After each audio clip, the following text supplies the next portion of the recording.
36 सालों के बाद बिलाखिर न्यूजीलैंड इंडिया को इंडिया में हराने में कामयाब हुई है। एक लंबा अरसा, इट वॉज 1988, जब न्यूजीलैंड ने लास्ट टाइम इंडिया को मुंबई में हराया था। और उस वक्त भी न्यूजीलैंड तकरीबन 20 साल बाद वो टेस्ट मैच जीती थी। 1988 न्यूजीलैंड की जो टीम में शामिल थे रिचर्ड हेडली नामवर बॉलर, और इसके अलावा डैनी मॉरिसन और ब्रेसवेल और दीगर अच्छे अच्छे खिलाड़ी शामिल थे, जिसकी बिना पे वो 20 साल बाद जो है इंडिया में जीतने में कामयाब हुए थे। और इसी तरह इंडिया की टीम में रवि शास्त्री जैसे स्पिनर शामिल थे, श्रीकांत जैसे बल्लेबाज शामिल थे, और वो मैच भी बड़ा इंटरेस्टेड रहा था।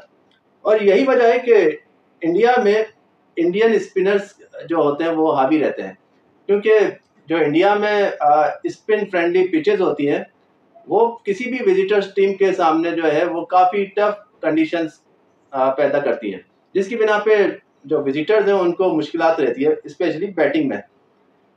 लेकिन 36 साल के बाद और एक तवील इंतज़ार के बाद न्यूजीलैंड ने इंडिया को इंडिया में हराने में कामयाब हुई है। और ये जो न्यूजीलैंड का टीम कॉम्बिनेशन था वो बड़ा आला था, चाहे आप बैटिंग ले लें चाहे आप बॉलिंग ले लें। तो न्यूजीलैंड ने बड़ी बेहतरीन तरीके से 36 साल बाद इंडिया को इंडिया में हराया है। और स्पेशली इसका सेहरा न्यूजीलैंड के बॉलर्स और बैटर्स दोनों को ही जाता है। पहली इनिंग्स में बॉलर्स का जादू चला और इंडिया की टीम को इंडिया के अपने घर में ही तीसरे लोएस्ट स्कोर पे यानी 46 रन पे ऑल आउट कर दिया।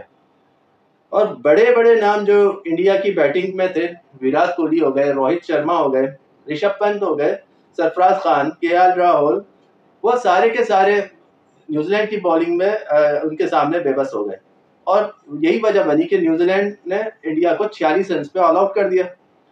और फिर साथ ही टीम इंडिया की बॉलिंग भी जो है वो इतनी आला नहीं रही, थोड़ी सी कमज़ोर रही, क्योंकि न्यूजीलैंड कम स्कोर पे आउट कर सकते थे तो एक जीत में वापसी हो जाती और शायद मैच काफ़ी इंटरेस्टेड हो जाता। लेकिन और फिर वक्त पे किसी वक्त जो है यूँ लगा कि इंडिया हावी हो रहा है, क्योंकि इस मैच में काफ़ी अप एंड डाउन्स आते रहे। कभी तो इंडिया न्यूजीलैंड हावी रहा, कभी फिर इंडिया ने कमबैक किया और फिर दोबारा से न्यूजीलैंड ने कमबैक किया। तो ये अप एंड डाउन चलते रहे और मैच में काफ़ी इंटरेस्ट शामिल रहा। एक वक्त में ऐसा लगा कि इंडिया ने बहुत स्ट्रॉन्ग कमबैक कर लिया और बॉलिंग लाजवाब रही, क्योंकि जब 233 रन का स्कोर हुआ था न्यूजीलैंड का तो उस वक्त न्यूजीलैंड की 7 विकेटें निकल चुकी थी और इंडियन बॉलर्स उस वक्त गेम पे हावी थे। लेकिन तब टिम सोती ने जो है रविंद्रा का साथ दिया, भरपूर साथ दिया, और एक भरपूर शराकत के साथ वो टीम का स्कोर 370 तक पहुंचा दिया। और फिर टिम सोती बहुत खास 65 रन बनाने के बाद आउट हुए। उनके ये 65 रन की बदौलत न्यूजीलैंड की टीम ने दोबारा से जो है कमबैक किया था। इंडिया ने जब अपनी सेकेंड इनिंग शुरू करी तो लगता यही था कि पहली इनिंग 46 के जवाब में इंडिया किस तरीके से खेल पाएगी। लेकिन इंडिया ने अपनी बैटिंग जब शुरू करी, उन्होंने बताया कि चाहे रन 40 हो, 46 हो या लोएस्ट स्कोर हो, लेकिन जब दोबारा से गिर के उठना होता है तो वो इस तरह से उठा जाता है। और इंडिया ने जो है दोबारा से बैटिंग में कमबैक किया और उनके जो जलवा जलाल किया, विराट कोहली, रोहित शर्मा, ऋषभ पंत, सरफराज खान, सब ने अपने अपनी बैटिंग के जलवे दिखाए। रोहित शर्मा ने 70 रन बनाए, रोहित शर्मा ने 52 रन बनाए और विराट कोहली ने जो है वो 70 रन बनाए। इसी तरह सरफराज खान के बेहतरीन 150 रन की बैटिंग ने भी जो है इंडिया को मैच नहीं जितवा सके। और ऋषभ पंत की बात की जाए, ऋषभ पंत भी जो है वो इस दफ़ा फिर से नर्वस 90s का शिकार हुए और 99 रन बनाने के बाद आउट हुए। और ऋषभ पंत जब खेल रहे थे तो ऐसा लगता था कि अब इंडिया इस मैच में अपनी गिरफ्त बना चुका है और इंडिया बआसानी ये मैच जीत जाएगा। लेकिन ऋषभ पंत के आउट होने के बाद ही पासा पलट गया। जब इंडिया का स्कोर 400 रन के लगभग हुआ था तो उस वक्त ऐसा लगता था कि सिर्फ 3 खिलाड़ी आउट हैं और इंडिया की मैच में जो वापसी हुई है अब वो नामुमकिन है कि इंडिया ये मैच हार जाए।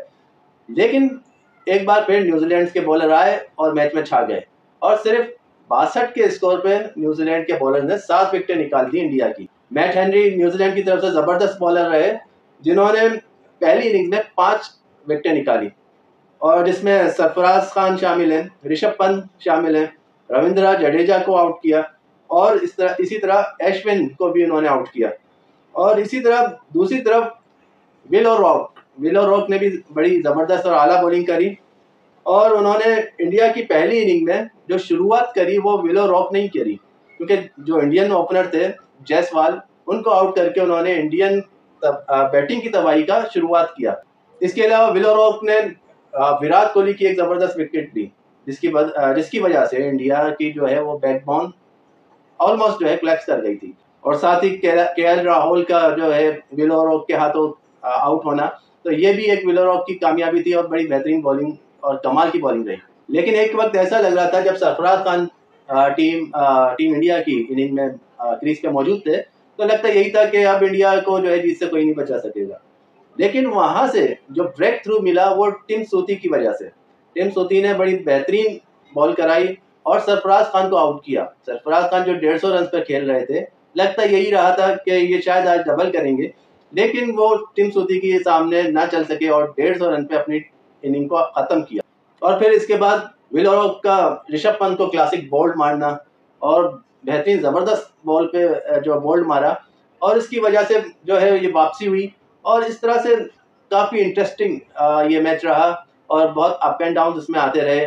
जैसे कि इंडिया के 46 रन पे ऑल आउट हो जाना, फिर इसके बाद इंडिया का कमबैक करना अपनी बैटिंग में और स्ट्रॉन्ग कमबैक करना, सरफराज खान के 150 रन और ऋषभ पंत के नर्वस 99 पे एक बार फिर आउट हो जाना, क्योंकि ऋषभ पंत इससे भी पहले नर्वस 90 का शिकार रहे हैं।